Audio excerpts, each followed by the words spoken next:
Keir Simmons tonight in Paris. Thank you.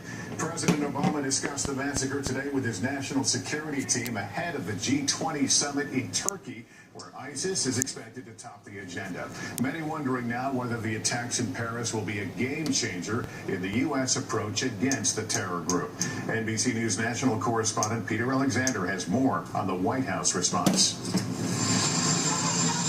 Now en route to the G20 summit in Turkey, just a few hundred miles from ISIS's stronghold in Syria, President Obama faces an urgent dilemma. What's the U.S. response? This is an attack not just on Paris, it's an attack not just on the people of France, but this is an attack on all of humanity. After synchronized attacks across the capital of America's oldest ally, the president's under pressure to launch a more aggressive military assault against ISIS.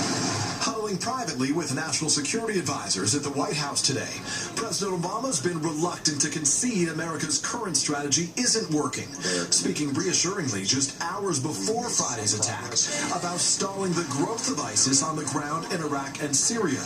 I don't think they're gaining strength. What is true is that from the start, our goal has been first to contain, and we have contained them. Over the last year, guided by a president who vowed to end the wars in Iraq and Afghanistan, the U.S. has been dragged deeper into the fight against ISIS. First, sending advisors to Iraq, then launching airstrikes in Syria, and just last month announcing up to 50 special forces would go to Syria to advise and, if needed, carry out dangerous raids like this one. Today in Vienna, Secretary of State John Kerry and other world leaders agreed to seek progress on establishing a ceasefire in war-torn Syria, trying to refocus on the shared goal of eliminating ISIS.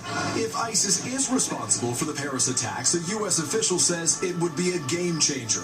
The world's most brutal terror group expanding the battlefield well beyond its borders. What will the president do?